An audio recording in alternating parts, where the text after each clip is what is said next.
जी हाँ, नमस्कार दोस्तों, आप सबको फिर से एक बार स्वागत है आपका YouTube channel crack Bhojpuri news में। मैं हूँ जीतन कुमार और फाइनली मैं आप सबको बता दूं कि एक बहुत ही बड़ा स्टैंड, बहुत ही हाई लेवल का चंदन चांद का एक बहुत ही पासवान वाला सॉन्ग आ रहा है, जो कि आप लोग थंबनेल देख के समझ गए होंगे। तो वीडियो में शुरू से अंत तक बने रहे हो जानिए। तो वीडियो शुरू करने से पहले मैं आप सबको बता दूँ कि crack Bhojpuri news YouTube channel पर नए हो तो चैनल को सब्सक्राइब करके बेल आइकन ऑन कर दीजिएगा, क्योंकि मैं इसी तरह का वीडियो आप सभी को भी चलाते रहता हूँ।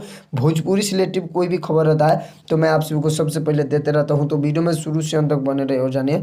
तो चलिए मैं वीडियो को स्टार्ट करता हूं। तो जी हाँ मेरे दोस्तों, मैं आप सभी को बता दूं कि चंदन चांद व खुशबू राज का एक बहुत ही ब्लास्ट, बहुत ही जबरदस्त का पासवान वाला सॉन्ग आ रहा है। जी हाँ, तो दोस्तों इस सॉन्ग का लिखे हुए हैं मुनीलाल प्रदुमन और विश्वजीत गुप्ता जी का म्यूजिक है। जी, विश्वजीत गुप्ता जी का म्यूजिक है और मुनीलाल प्रदुमन जी सॉन्ग को लिखे हुए हैं, जो कि बहुत ही ब्लास्ट एंड बहुत ही हाई लेवल का सॉन्ग है। जी, मैं आप सभी को बता दूं कि इस सॉन्ग का टाइटल है आगे बैठल बारे पासवान रात भर नाच होई। जी हमें दोस्तों, आगे बैठल बारे पासवान रात भर नाच होई, चंदन चांद और खुशबू राज मिलके इस सॉन्ग को गाए हुए हैं, जो कि बहुत ही ब्लास्ट यानी बहुत ही हाई लेवल का सॉन्ग है। जी, तो जितने भाई जी को चाहने वाले चंदन भाई जी को, तो इस वीडियो को शेयर ज़्यादा से ज़्यादा कर दीजिएगा, ताकि और जितने चंदन भाई को चाहने वाले हैं उस सबको मालूम पता चल जाए कि एक बहुत ही ब्लास्ट यानी बहुत ही हाई लेवल का सॉन्ग आ गया चंदन भाई का। जी हाँ, तो दोस्तों जो कि पासवान वाला सॉन्ग है, तो आप लोग थंबनेल देख के समझ गए होंगे। तो वीडियो यहीं पे समाप्त करता हूँ। आई होप आप सभी को वीडियो पसंद है तो लाइक कीजिए, चैनल पे ना तो चैनल को सब्सक्राइब कर लीजिए, क्योंकि मैं इसी तरह का वीडियो आप सभी को भी चलाते रहता हूँ। तो मिलते हैं नेक्स्ट अपडेट के साथ, तब तक बाय बाय, टाटा।